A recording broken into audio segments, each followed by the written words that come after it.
তীব্র তাপদাহের পর নোয়াখালীতে টানা ৩ দিন থেমে থেমে বৃষ্টিতে কৃষকের ক্ষেতের পাকা বোরো ধানের ব্যাপক ক্ষতি হয়েছে। জমিতে 1 থেকে 2 ফুট পানি জমে যাওয়ায় ধান কাটা সম্ভব হচ্ছে না। ক্ষেতে কেটে রাখা ধানেও পচন ধরেছে। বড় ধরনের লোকসানের আশঙ্কায় চাষিরা। মোহাম্মদ সোহেলের রিপোর্ট, জানাচ্ছেন সিরাজুমনি শুভ।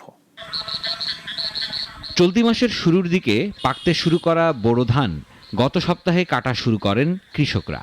এরই মধ্যে প্রায় 40 ভাগের বেশি ধান কাটা হয়ে গেছে, কিন্তু হঠাৎ করে গত 3-4 দিনের বৃষ্টিতে ক্ষেতে পানি জমে গেছে। পাকা ধান নিয়ে কৃষক পড়েছে বিপাকে।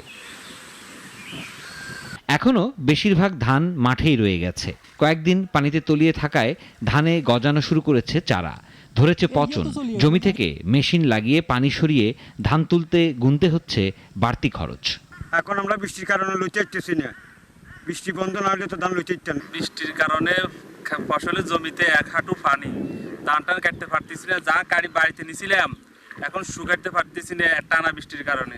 ধানের লেগুলি ধান কাটতে পারি না। এখন ওই খানিকান ধরা দেয়, আবার খানিকান বৃষ্টি হয়, এই কারণে ধান এখন পানির ভিতরে লয়ে যাচ্ছে। কৃষকদের লোকসান কমানো ও সঠিক দিক নির্দেশনা দিতে মাঠ পর্যায়ে কৃষি অফিসাররা সচেষ্ট আছেন বলে জানান স্থানীয় কৃষি কর্মকর্তা। সাময়িক একটা এখন বিপর্যয় বলা যায় যে বৃষ্টির কারণে কৃষক কাটতেছেন না। কৃষককে বিশেষ করে যেহেতু বৃষ্টিপাতের সম্ভাবনা সামনেও আছে, 80% কাটলে যাতে দ্রুত গতিতে কেটে বাসায় নিয়ে আসে। মাঠে অনেক সময় কৃষক শুকানোর জন্য রাখে, যাতে না করে এটা আমাদের উপসহকারী কৃষি অফিসার, উপজেলা কৃষি অফিসার এবং আমরা জেলা থেকে এই নির্দেশনা দিয়ে যাচ্ছি। চলতি বছর নোয়াখালীতে বোরো ধানের চাষ করা হয়েছে 1,650,000 হেক্টর জমিতে। উৎপাদন লক্ষ্যমাত্রা 4,75,582 মেট্রিক টন। সিরাজুম মনির শুভ, নাগরিক।